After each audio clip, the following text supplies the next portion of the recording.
Sneakers and Cleats, the podcast. Welcome back to the Sneakers and Cleats podcast. It is Friday, September 15th. This is episode 25. It seems like I've been doing these for like 3 years, but it's only been like 3 months that we've been doing this podcast. Congratulations. 25 times is a lot. 25 times. Is that silver? Should I have gotten you silver? I think so. I mean, next time. I got you half a bottle of water. I mean, that I'll take. You know, it's the generosity, David. There you go. As always, I'm Matt Roy, joined by the one and only Cowboys phenom, Cowboys faithful, excuse me. Got to be awesome if I was a Cowboys. Yeah, if you were a phenom. I would not, Matt, I'm going to be honest with you. I love you, but I would not be here if I was a Cowboys phenom. I would like to think that you would be. I would. Maybe I would. We got David Chancellor on tap today. Don and Chuck got the day off. Zach is preparing for Friday Night Fever, and no one better to talk Cowboys and UTSA football with than David Chancellor. So, David, every episode we start off with who do you think of with the episode number? So, Episode 25 today. The only person that comes to mind for me, because they're so prominent, is Barry Bonds. Yeah. The ever controversial Barry Bonds. The cheater. He is a cheater, yes. I mean, he should still be in the Hall of Fame. I mean, yes, both of those are true. Yes. And one statement does not eliminate the other statements. These both are facts. Yeah, absolutely. I mean, he was a 3-time MVP before he even knew what steroids were. Yeah. So, I mean, he should have been in the Hall. He was amazing. The only stat that he probably wouldn't have is the home run record. Yeah, probably. I mean, besides that, he was incredible the entire time. Yes. His entire career. He's like the Brady, where it's like you could break up his career in different parts, and each one of those parts is a Hall of Fame career. Yeah, I mean, I loved Barry Bonds, and then all the stuff with. Did you see the documentary on Netflix about the steroid scandal? I haven't seen it yet. It's decent because they got what's his name, the guy that was behind the whole steroid thing, and I can't think of his name. I can't think of his name. It starts with a B. But anyway, so they got him, and they just got him defending what he was doing the entire time, and they showed him evidence that the people had that put him away in jail, and he's like, "Yeah, that's BS. What are you talking about? No, they never told me they were doing steroids. I never gave it to them. What are you talking about?" I would rather just a guy be like, "Yep, did it. I didn't understand what we were doing. I didn't think it was a problem. What do you care what I put into my body?" Right. I'd be more down with that. Right. He was very clearly like a used car salesman. Yeah. That he was just like, nah, and then he was trying to sell his new brand and him. Trying to out people now who are doing steroids. He's completely flipped 360 degrees. I'm like, dude, shut up. You know what? I mean, you added to the documentary, but still, shut up. Right. But anyway, so do you think of anybody else besides Barry? Yeah, so I wasn't sure nothing came to mind. So I was just curious. I Googled famous athletes, and then I started looking around. It was famous Cowboys, and I couldn't really find a Cowboy. And then I put famous Spurs. I thought this was very interesting. So the first site that popped up, I'm not going to call out the site, but the first site ranked put all the numbers, and Jakob Poeltl came up. And I was like, all right, well, no 25 comes to mind. Right off the top of my head, nobody came to mind. And then I just sort of looked some more, and then I felt ashamed for myself and the website that said Jakob Poeltl, because the correct answer for a Spur is Steve Kerr. Steve Kerr wore number 25.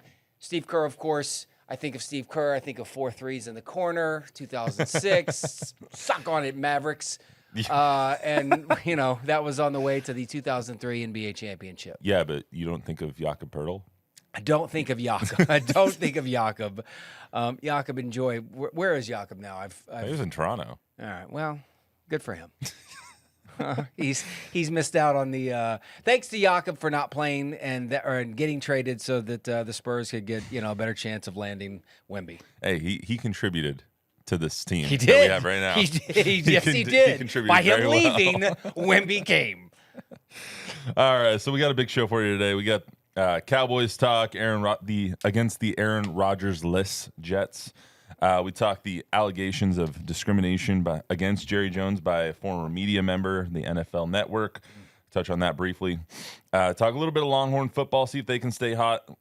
A lackluster college football slate early on in the season, and Talk about what Deion Sanders doing here in college football. I talked to one of his teammates yesterday, Goldberg up at Bernie Champion. Yeah. He played with Deion in 93 with the Falcons.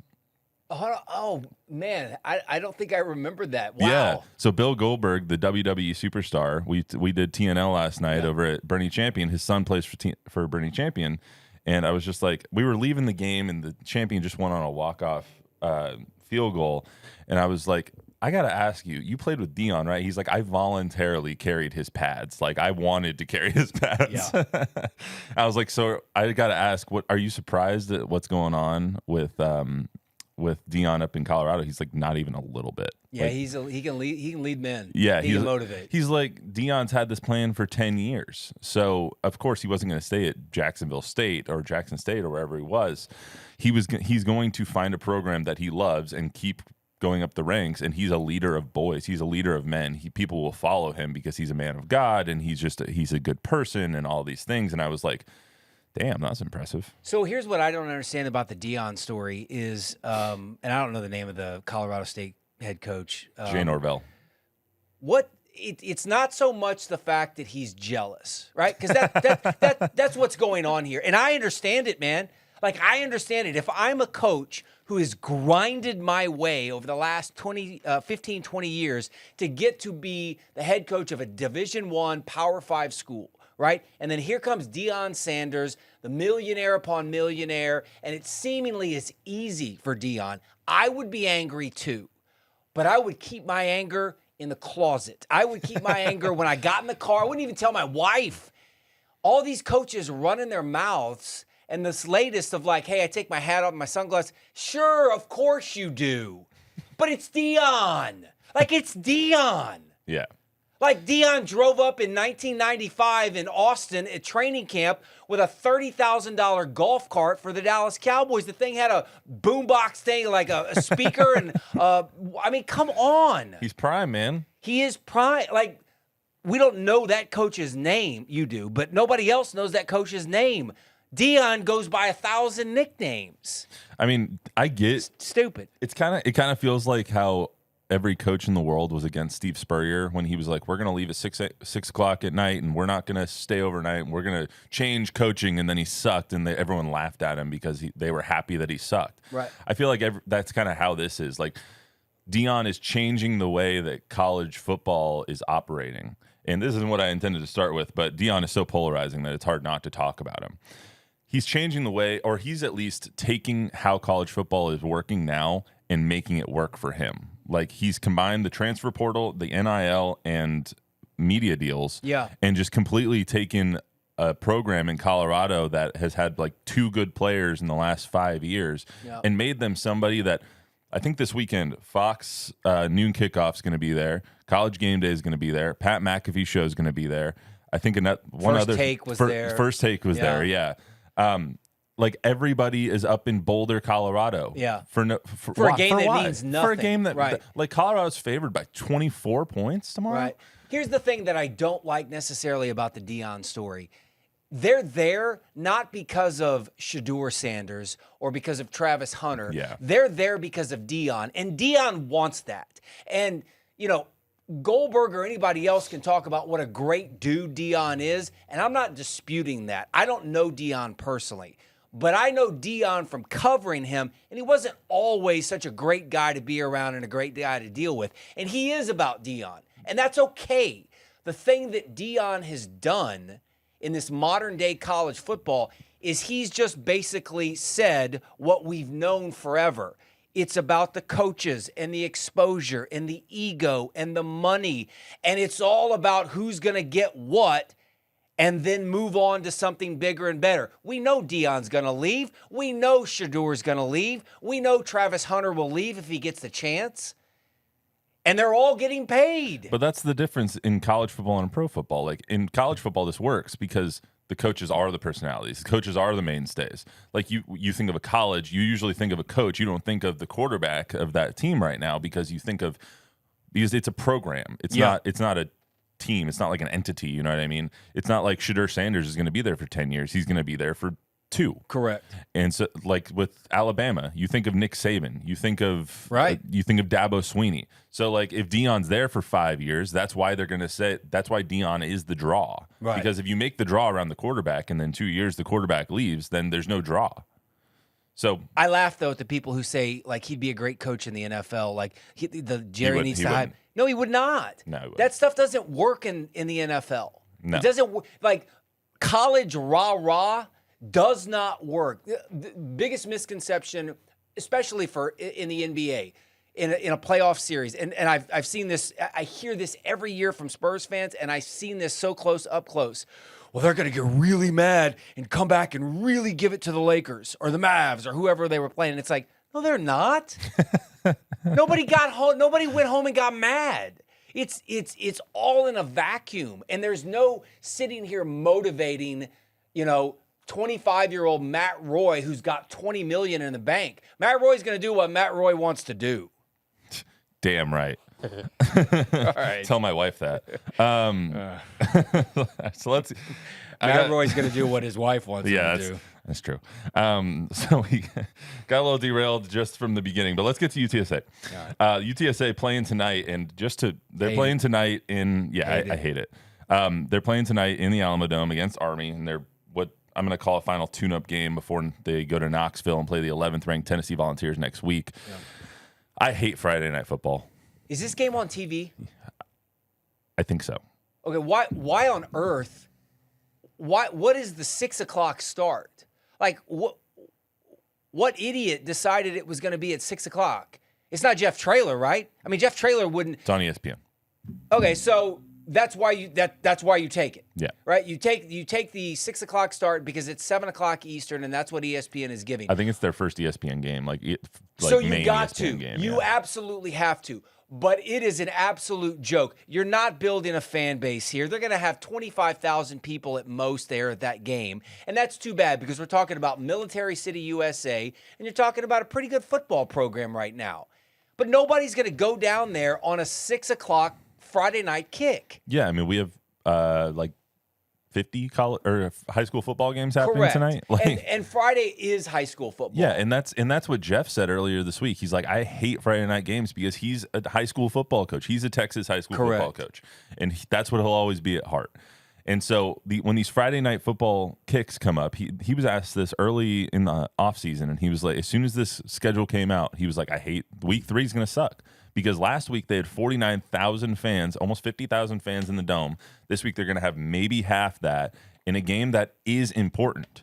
Yes. And because the offense is not playing very well right now, and they need this game to, 1, tune up for Knoxville, but 2, get Frank some snaps because he hasn't gotten any all year. Well, I don't know if Frank plays. Well, so I had the fortune earlier in the week of emceeing the Celebrity Bowl-a-thon, and you're saying for the Salvation Army, and you're saying, what in the world does that have to do with anything? Did you bowl? I did not. Oh, come on. But Frank Harris was one of the celebrities, and Frank Harris showed up, and I'm not as intertwined. He was in a boot, right? With you guys. He's in a boot. Yeah. He's walking in a boot. Frank stayed there 10 minutes, and then Frank left. And I have no idea. Maybe you have better, inside knowledge of what Frank's done this week. But from what I saw 4 days ago, Frank's not playing a football game, no matter who they're playing against. I'll tell you, I'd be surprised if he played today. So the question you're going to ask is, should he play? Absolutely not. Well, I can see it both ways because one of the reasons that their offense has sucked so far this year is because Frank didn't get any reps in the offseason. Frank had 4 surgeries on his knee. He had shoulder pain when they started training camp, as Don has noted throughout our first couple of months here. Frank needs reps. He's only gotten like 30 real reps so far this year. I mean, he wasn't able to finish, or he was able to finish the Texas State game, but it seemed like his career was over when he went down in the first half.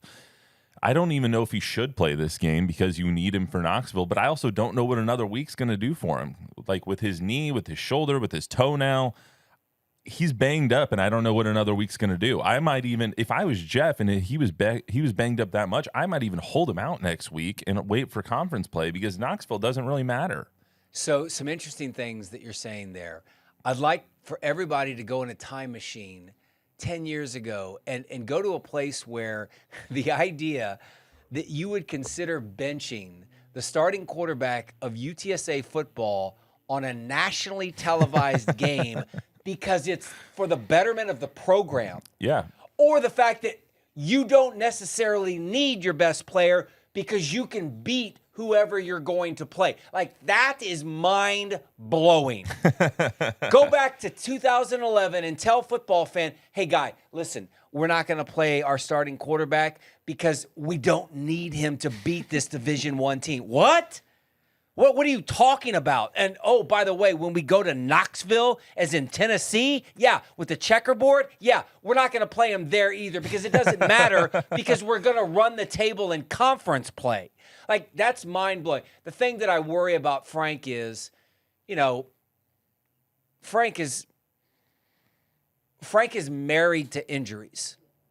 His football career has been defined not by injuries, but by his sheer will of coming back from them. We saw it in high school, and we've seen it obviously at UTSA. And he is an absolute freaking warrior. Yeah. And that is his legacy.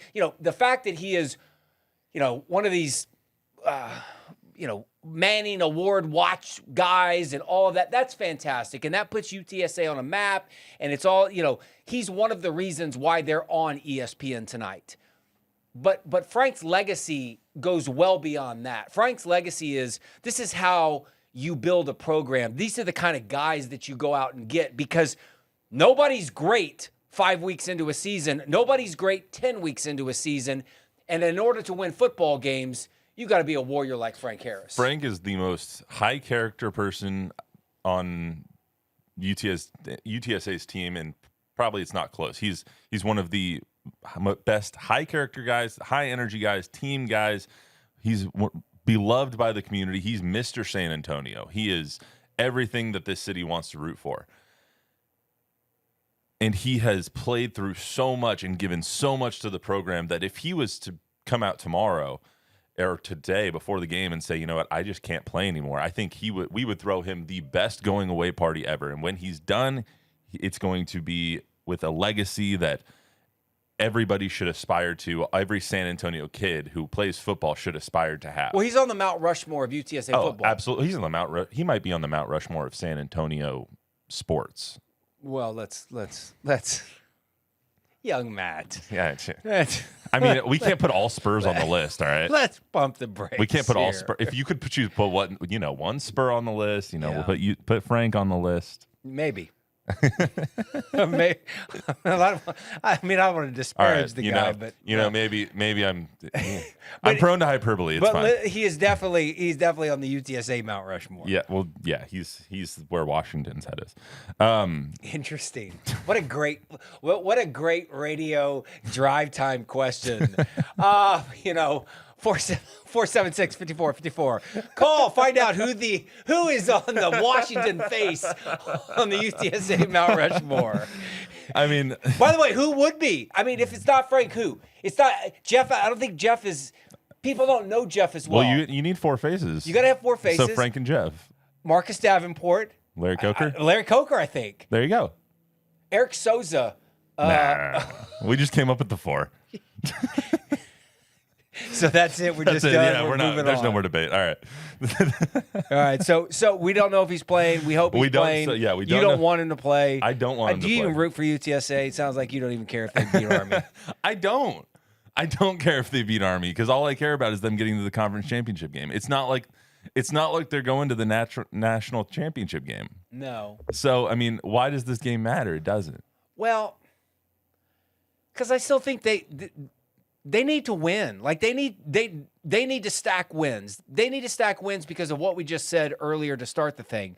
There's going to be 25,000 people there. That shouldn't be the case. If you said at Texas A&M or Texas or Tech or Baylor or whoever, hey, you guys are going to play a Friday night game on ESPN against Army, and there's going to be 25,000 people there, it would be an absolute joke. It's still an absolute joke. I realize that this school is divided into so many different, you have T-shirt fans, you have Longhorns, you have Aggies, you have all the Texas schools. So it's not just like the entire areas around UTSA.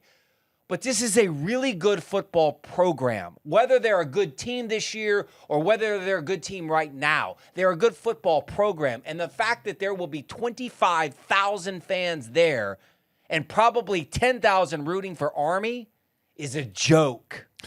And don't get me wrong, they are a good team. They have a great defense. Like their defense, Trey Moore is phenomenal. And they have some great players on the defense. The offense has been lackluster because they haven't really had consistency, one at the quarterback position so far because Frank has not played well. I mean, he has admitted that he hasn't played well. In the Houston game, he was horrible. And in the Texas State game, he was banged up. So they're going to have to get some things going on offense. I was just surprised. This point spread for tonight is at 7.5 now. It keeps dropping as people keep taking Army because no one thinks Frank's playing. I'll tell you right now, it's 10:23 Friday morning. I think Frank's going to play. I would be surprised if he doesn't, and the sheer fact that it's an ESPN game. And they want that national exposure. And Jeff needs that national exposure to get this program more money, which is half of Jeff's job right now, is getting this program the NIL money and getting the investors and getting people to invest in the program so they can get their indoor facility. That's half of his battle besides coaching this team. So I think that Frank will play. Will I be surprised if he doesn't? No. Well, from the outside looking in, it sounds like Jeff needs somebody to do some heavy lifting for him on that side. Yeah, he does. Because nobody hired Jeff Traylor to be a salesman and a pitchman, and but here he is. And I'm not saying that's not a criticism of Jeff. Oh no, absolutely not. He's doing a fantastic job. I mean, coaching a high school football team is a 24/7 job. Coaching a Division I team that you're trying to get into a upper echelon, I don't know if there's more than 24/7, but that's what Jeff's got. So, with all of that being said, I do think that they win tonight, and I think that they win. I don't know if they're going to cover the spread. The spread was 8.5. It's now 7.5. I think they probably win by 10 in a low-scoring, like 24-10 game.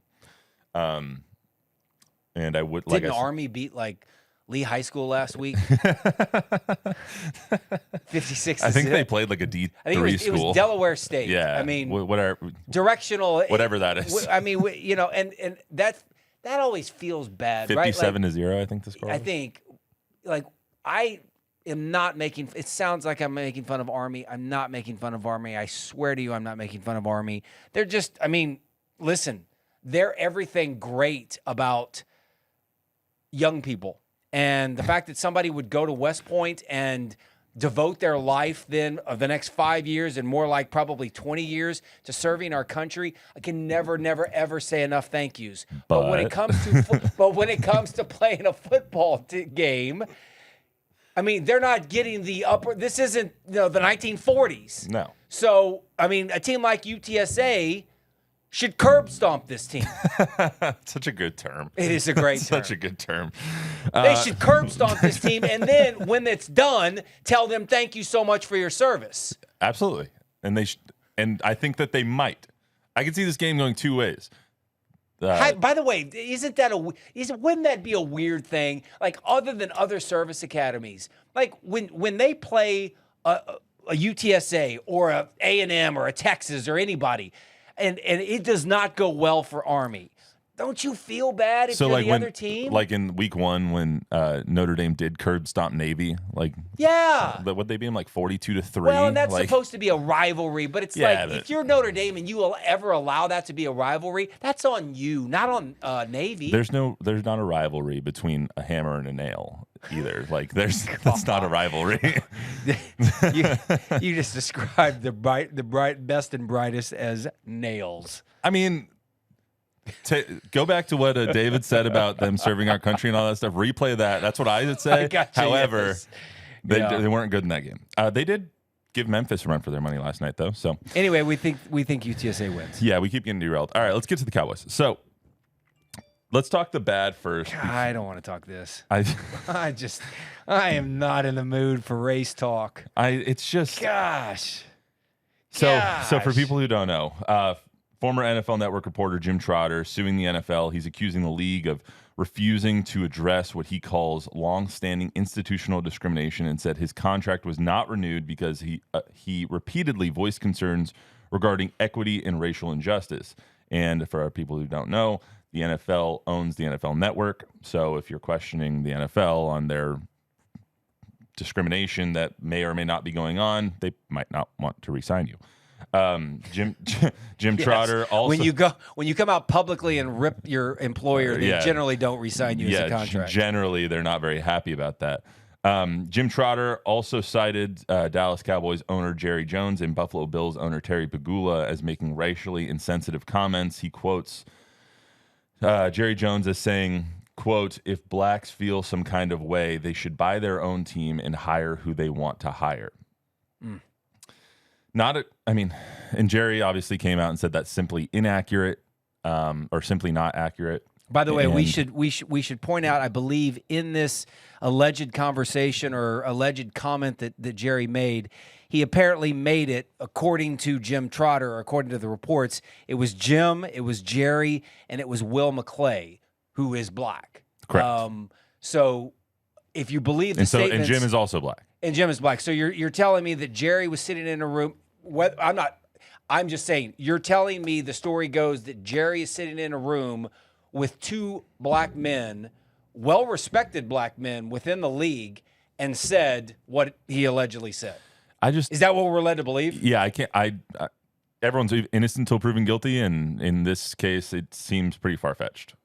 Not that Jim, because I like Jim, his stuff. I have no idea. I've never met him in my life. Yeah, I've had one conversation. Actually, that's not true. I met him once and had a brief conversation with him, and he seems fine. But this seems a little far-fetched, even for Jerry. I mean, there's been some other things with Jerry and race and through the years, but this seems a little far-fetched. Well, let me ask you, Matt, if the sentence was this, if Jerry said to Jim Trotter and Will McClay, if people feel some kind of way, they should buy their own team and hire who they want to hire. It wouldn't be an issue. Wouldn't be an issue. It's the fact that he's allegedly used the word blacks and referred to them as such. Because there's not a group on the planet that likes to be lumped together. No, I mean, and you see and it comes in the light of like all of the hiring practices, sure, and like the lack of diversity when it comes to head coaching and offensive and defensive coordinators, and getting up the ranks and getting to the GM level and throughout management, and you get all of that, and then you have something like this, and it just kind of, like, I understand he's trying to shed a light on it and he's trying to make change, just like Stephen A. always says that he's trying to do, and all of these African-American people are trying to do in the league, which is awesome. They're trying to get more diversity in the NFL, and I don't think anybody should have a problem with that. However, there's certain ways that you need to do it, and there's certain things that you need to say, and Jerry is usually very politically correct when talking about equity and inclusion and diversity in the NFL. So I just find it really hard to believe that he would say that in the exact scenario that you laid out to African-American men who are prominent in the NFL. Well, every time that Jerry has been, whether it's labeled a racist or lumped into anytime race and Jerry have been put in the same sentence, many of his former players, many of which are African American, have come back and defended vehemently his character, what he believes, what he's done for African Americans in pro football. I don't know any other. I mean, seems like this is one of those. Unless Jim Trotter has more than this, I don't know if this quote unquote smoking gun is enough to do anything other than just, well, this doesn't look very good. Yeah, I mean, and anybody who thinks this is going to get to like trial I don't think it's going to ever get to that point. So it's not like Jerry's going to ever have to take a stand and swear under oath that he didn't say this, or Jim Trotter's ever going to have to get to a stand and swear under oath that Jerry did say it. It's just a bunch of hearsay. It's not like you have a recording at this point. Right. Yeah, you would think if he did, we'd see it. Yeah, we would have seen it already. So it's just, I mean, if this comes out as true, Jerry should, of course, probably be punished. I mean, it's not like they're going to take his team away for this. It's not like he's Dan Snyder and his history of sexual abuse and harassment and all of this stuff. Yeah. I mean, he'll probably face a fine and be suspended from the box for a couple of games. But I don't know. The whole thing just kind of stinks all around. Not just, I mean, and this is two white men talking about this discrimination lawsuit. That's always the most awkward. Yeah, right. Because it's like, well, what's the opinion? Well, what's the opinion? Everybody should be treated equal is the opinion. Of course. I mean, everybody should have a valid shot. Everybody should have the same opportunity. And then everybody knows that that's not true. And that's unfortunate. And that needs to change. Not should change. That has to change in our world at all levels, whether it's pro football or politics or television or whatever it is. But I'm going to need more from Jim Trotter than just a quote, just because I don't think in this day and age, or maybe you can, but I just don't think you can go around finger pointing racist. Yeah, and usually reporters will have their phones out recording the conversation so they can go back and listen to it later. So if he's going to make these allegations and he doesn't have that recording, doesn't really have a leg to stand on, in my opinion. But we'll see. We'll see. Let's get to the game. So Cowboys-Jets, was there a lot of jumping happiness on Sunday? I mean, because you went to sleep, what, at halftime? Yeah, it was 26-zip already. Game was over. Game was over 10 minutes in. They're dominant, man. I mean, it's going to be awesome when they run the table and win 17 games. I just think it's amazing. That's such a Cowboys fan thing. It's so hard to figure out. We can knee jerk and overreact and go crazy as everybody has for 3, 4, 5 days. I mean, they are still limited. They still have flaws. I mean, but so do the Chiefs and so do the Eagles. I mean, I've watched the Eagles now for a couple of weeks, and, they needed – I didn't think they looked that great last night against Minnesota. That first half, they were awful. First quarter, they were horrible. And Jalen – there are some issues, obviously, with A.J. Brown and Jalen Hurts. Well, not it's a big deal, but, like – anybody who's like, oh, that's just competitive fire. Listen, if that was CeeDee Lamb and Dak Prescott, the world would have imploded by now. I think that A.J. Brown had a bigger problem with the game plan than he did with not catching the ball. Like, they only threw the ball 23 times well, that's what happens when you lose your Wonder Boy offensive coordinator. I mean, this is... They ran the ball 48 times last night. Right.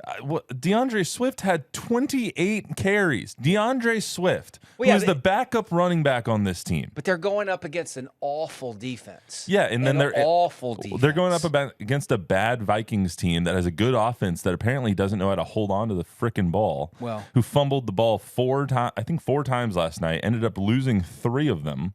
That's why the Vikings lost that game. That's why the Eagles won. Not that the turnovers were forced. Yeah. But excuse me, the Vikings just suck when it comes to not turning the ball over.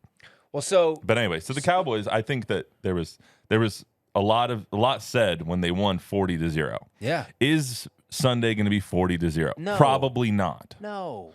And everybody who's thinking like they're going to destroy the Jets, which I think they're going to beat the Jets pretty handily, but I'm thinking like 31-10, not 40-0. That's not going to happen every week. Well, by the way, 31-10, that's destroying a team. I mean, it's Zach Wilson. I know, but like if you beat anybody by 3 touchdowns, you have destroyed a team. If you beat somebody by 2 touchdowns in the NFL, you have destroyed a team. Look at any line on any week. Nobody's getting 14 points. So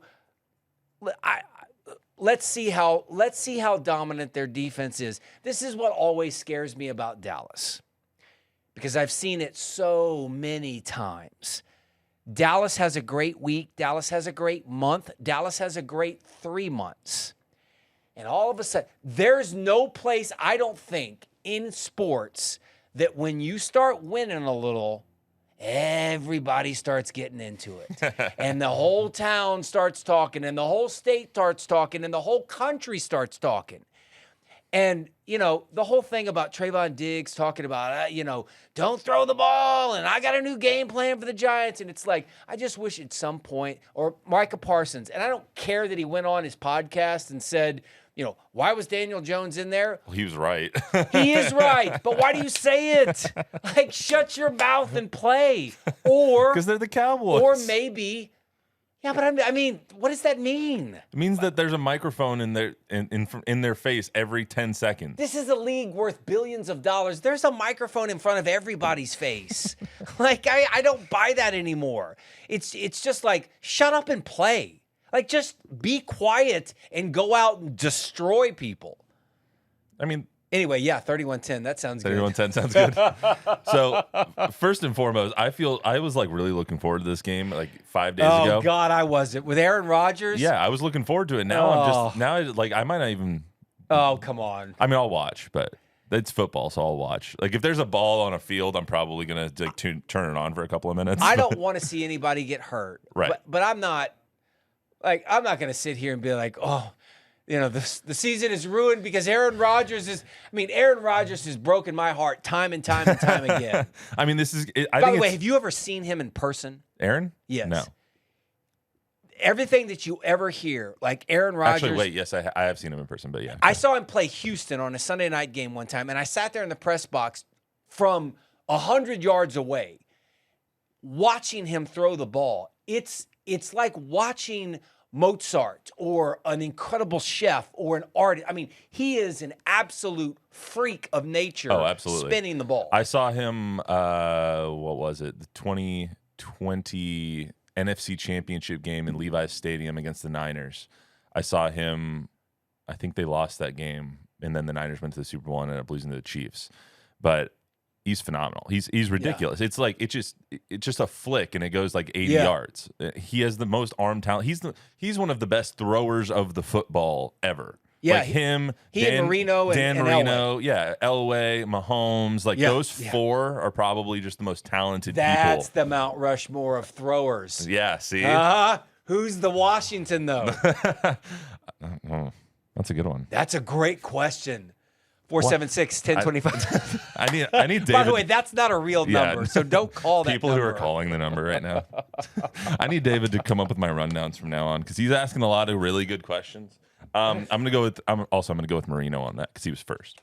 Well, him and Elway were first in the same draft class. Yeah. But I was kind of sad though. Getting back to my point, I was a little sad that Aaron's not going to play. Yeah. And I was also like, when that happened, I wasn't even watching the Jets game because I was working and I was at like a town hall or something like that. But I felt bad for the Jets. Yeah. I felt so bad. It was like, it would have been like last year if Russell Wilson came out and got hurt on the fourth play of the season for the Broncos. All of the hype, everything that you guys were expecting just deflates right away. And ultimately, it would have been probably would have been a good thing for the Broncos because that season sucked last year. And you never know if that would have happened to the Jets this year, if they would have, fallen flat and Aaron would have had a bad year, but they don't even get the chance. Well, what occurs to me is that I felt bad for the Jets because I got to know them through Hard Knocks. Yeah. If they had not been on Hard Knocks, I certainly wouldn't think about Robert Saleh or any Garrett Wilson or any of those guys. I'd read the stories. They'd just be names on a screen. And I'd be like, and then to kind of be like, I feel bad for Aaron because he's 39 and he's old and I'm old. But you know what? He beat me a couple of times, so, the hell with him. That would have probably been my reaction if it had been somebody else. But, what? He's going to come back. He's going to go in some cave and do whatever he does. He's going to go on another darkness come retreat. back out and do his thing. He had surgery. He had like actual surgery. He didn't go to like some Yes. ayahuasca. Yes, It's a it wasn't some witch doctor, holistic medicine down in piecing it South back America together. or something like that. He didn't, he actually went to. He was wearing a mask. Even he was Yeah. around his chin. Wow. But he didn't get a shot though. No. they just did it naturally. so anyway, so what do you? I'll go 24-14. 24-14. Yeah. So they still cover. The spread's 9.5. Do you? What I'm looking forward to in this game, though, because I'm lying, I'm probably going to watch it as I always do. I want to see the offense play against this defense. This Jets defense is for real. They are good, and it's a really good. It's a really, really good test for Dak. Like they're going to have an actual game plan. They're in a dome, so the rain's not going to bug them. They're in their home element. Yeah. There's no excuses when it comes to play calling or game plan or maybe if they're blowing them out, but they're not going to get 2 touchdowns on defense or a blocked but kick know this as well game. as You know I what do, I mean? whatever Dak does is going to be, if he struggles, which a lot of quarterbacks are going to struggle against the Jets defense. Jets defense is they're for real. really good. They're for real. They're one of the 3 best probably in the league. Yeah, at between least. Dallas, They're on San the Mount Francisco, Rushmore. and they're also on the Mount Rushmore. I don't know who the 4th would be. The Broncos. No. Anyway, we have put this guy in ridiculous standards.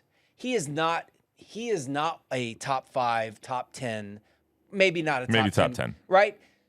And the fact that no matter what he does, he's criticized. You don't hear it from Mahomes. You don't hear it for Herbert. You don't hear it for Jalen Hurts. I mean, Jalen Hurts has sucked the last 2 games. And it's like all of a sudden it's a pass. And this guy goes out and all he does, he didn't complete enough balls. Well, he had 5 drops.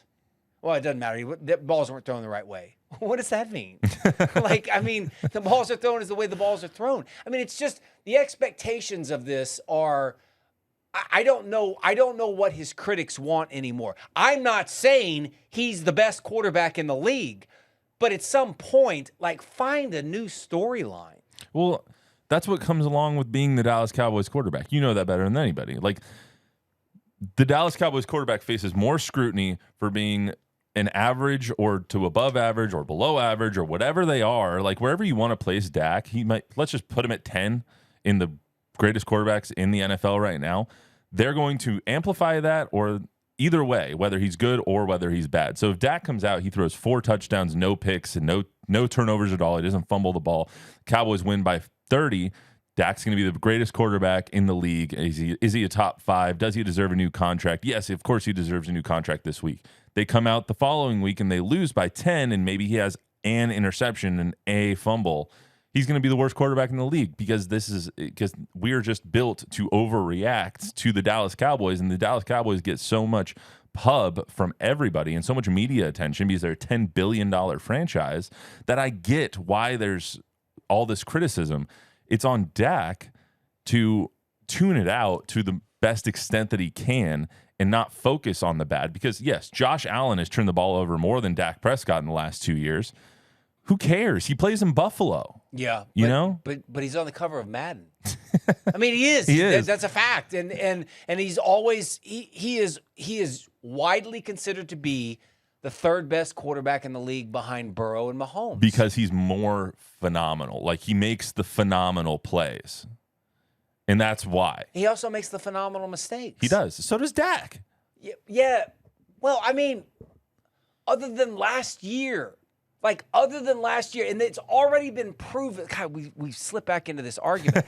It's already been proven he had 5 or 6 of those picks from last year. The 17 picks are really 12 because 4 or 5 of those were drops or deflections that went up in the air. I mean, I guess you could say, it's all timing and luck. It all evens out. Let's see how he does this year. Is he 37-10 like he was a couple of years ago? Probably not. Is he 17-15 or whatever he threw last year? Probably not as well. He's the median of that, which is what, 25-12? If I told you your quarterback's going to get 25-12, you're going to have the number 1 defense in the NFL, and you're going to win 12 or 13 games, I'll take that. I need to be told when those 12 interceptions happen, but well, that's true. Not all considered. not all are equal. But you say that those 16 interceptions should really be 11 or 12. They're not. They're 16. And whether that's on him, whether that's on the receivers, whether that's on the offensive coordinator, whoever it's on, it's still on Dak because it's on his stat sheet. Wins and losses might not be a quarterback stat, but interceptions damn well are. Well, the good news is he told me he wouldn't throw more than 10. I have that. In fact, he didn't just tell me. He told all of us. When he throws his 11th this year. Oh, my God. I'm not even going to turn the TV on. Oh, my God. I mean, it's just playing it over and over. It's going to be everywhere. Anyway, 24-14 today. 24-14. All right, I'm going to go 31-10. Yeah. I think that I actually think that Zach Wilson will play a little bit better than what people are giving him credit for. I was going to get to Longhorns, Wyoming, and Aggies, Louisiana, Monroe, but those two games don't matter at all because both Texas teams are probably going to kill them. The college football slate this week sucks. Matt, I'm just going to say this. Listen, I grew up in Aggie. You asked me where do I lean? I probably lean A&M more than Texas just because I have a family history with A&M. But I've covered Texas for so long and blah, blah, blah, all that kind of stuff. That said, the Aggies owe Jimbo Fisher $77 million from here on out. Whether they keep him, whatever. What a life. They owe him that no matter what. Like, no matter what. He's not the guy. No. And they got to eat that $77 million. I have no. Like, you got it. If you are, those oil dudes got to say, you know what? This ain't it. I have no idea how he won a national championship in Florida State. I have with Jameis. Like, I have zero clue how that happened because I don't like Jim Fisher as a coach. I don't believe in Jim Fisher as a coach. It's weird that you call him Jim and not Jimbo. Yeah, I don't know why I did that either. It's weird. I haven't gotten a lot of sleep in the last 24 hours, He guys. does not look like a Jim. He is not. He is not a Jim. He is a Jimbo. Well, once you hear him talk, then you really know he's a Jimbo. By the way, I believe Jimbo is one of 4 active coaches that has won a national championship, which by my count would put him on a Mount Rushmore. I just saw on my I just got a notification wrapping it all the way back to Deion Sanders. Notification on Twitter that Deion Sanders gave every Buffs player a pair of his signature sunglasses after Jay Norvell's comments, and they're all going to wear them on the sideline. Nice. If I was this Buffs student section, I would have a hat and sunglasses on the entire time, and I would stand right behind Jay Norvell. Guys like Jay Norvell are making me root for Deion. Just out of the sheer stupidity. Yeah, that's fair. Well, let's get David's got a show to do, so let's get him out of here. That's all we got for you today. Heck of a weekend for our Texas football teams. We'll be back on Monday with all the happenings from the weekend. Don and Chuck will be back as always, and I'll overreact. Don will be the wet blanket as usual, and Chuck will be told what a QR code is, so that's good. But we also have a treat because Madison played Churchill this week. Oh, yeah. The two Chuck and Don's alumni. Oh, yeah. Churchill won. Nice. Go Chargers. So Chuck will be singing Churchill's fight song on Monday. Go, you mighty Chargers. Yeah, that one. You can just do it right now for us if you really want. That's all I know. That's all my leave volunteer will allow me to sing. All right, deal. I got to go to that game tonight. Lee's playing Brandeis. Might not be good. Yeah, remember, you can get this podcast wherever you get your podcasts and on YouTube. Please download, rate, review, subscribe. Give us some feedback. Feedback is a gift. We will see you right here on Monday on the Sneakers and Cleats podcast. Have a good weekend and go Runners.